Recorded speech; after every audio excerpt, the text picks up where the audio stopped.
what we're going to be doing today is we're going to be doing a full circumference engraving on a Yeti mug here. So it's going to look something very similar to this one that I have here. This is so you can set this up and run continuously without having to stop and readjust. The first thing we're going to do is we're going to get our Yeti mug, and we're actually going to measure to find our center spot on our little Yeti symbol here. This should be 1.5 inches, so if you measure in about 3/4 of an inch, we're going to make a small little mark right here.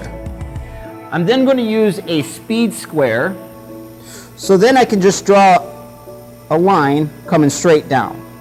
I typically do this on my very first setup piece because this line will help ensure that my tumbler and my rotary tool is in nice and square. If you look and you actually measure, your mark should be just to the inside of the E on the Yeti. So then we're going to go ahead and load it up inside of our rotary tool.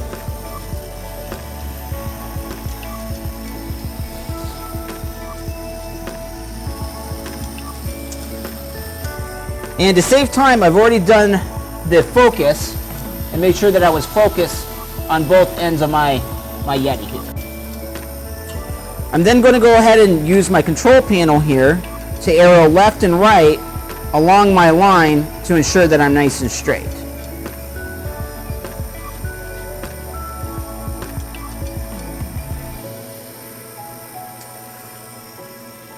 Now, what we've done is we've actually created a template for you that will be posted to our AP Lazer University site.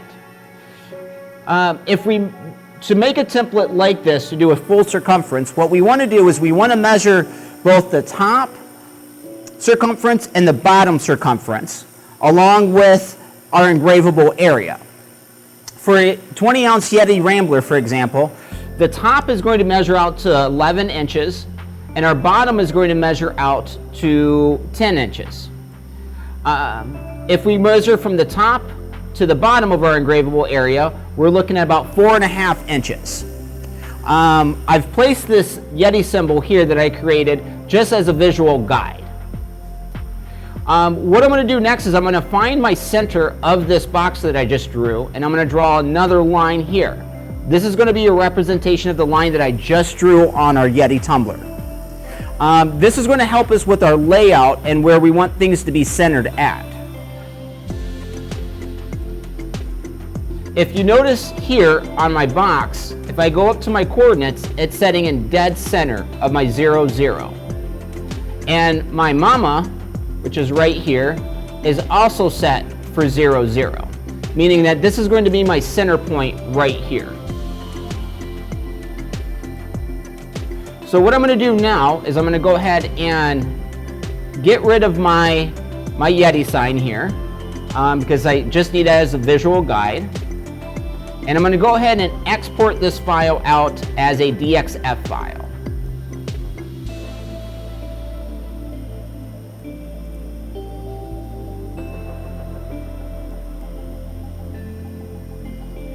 I'm going to select an R14. My units are going to be in inches. I'm going to export my text out as curves and export bitmap as a BMP file. And then it doesn't really matter as far as color or unfilled.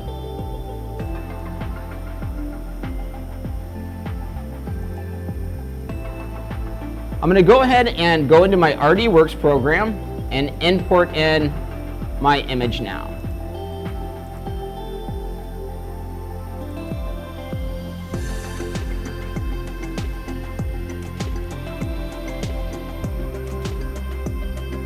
The first thing I'm going to do is I'm going to select everything, and I'm just going to change the color to make it one layer.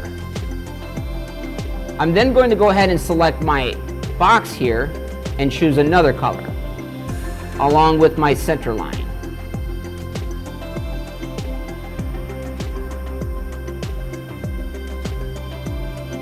On my layer over here on the right, my blue layer, which is my box, I'm going to go ahead and turn the output to no.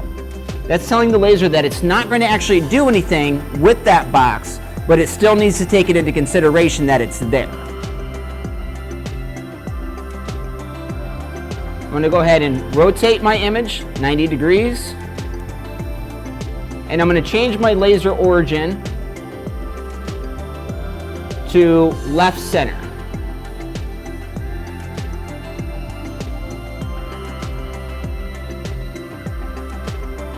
I'm going to go ahead and adjust my speed and power settings. I'm going to do a 10 speed, a 65 power.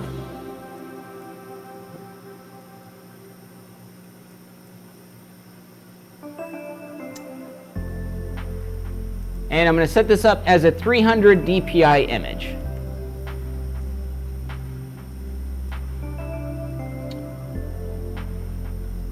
I'm going to go ahead and download my file here.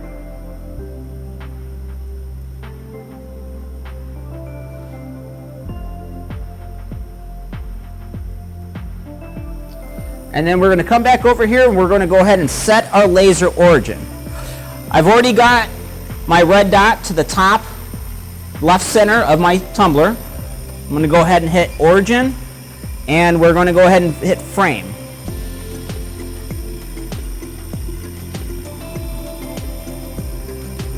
As you can see, it stayed right above our Yetis on both sides, and I'll do that one more time.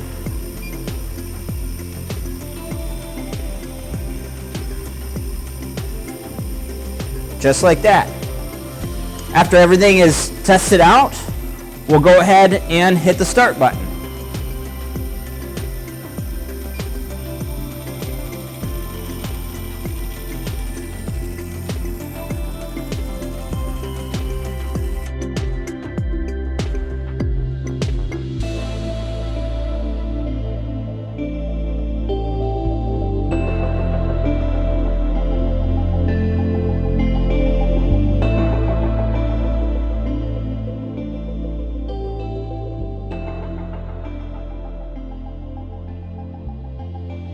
All right, so now our tumbler is done. I'm gonna go ahead and take her out. And as you can see, we are completely around and connecting here. So now we'll take it over to our sink and get it cleaned up. I'm gonna use a little bit of water with some magic eraser just to wipe her down first off. We're going to use a little bit of awesome orange cleaner here.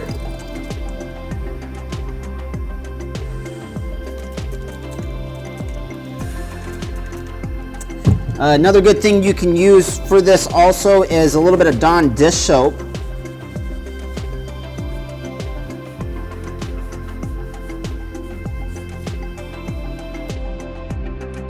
We can see that we're lined up perfectly with our Yeti, just based off of our photo here, and just what we were looking for.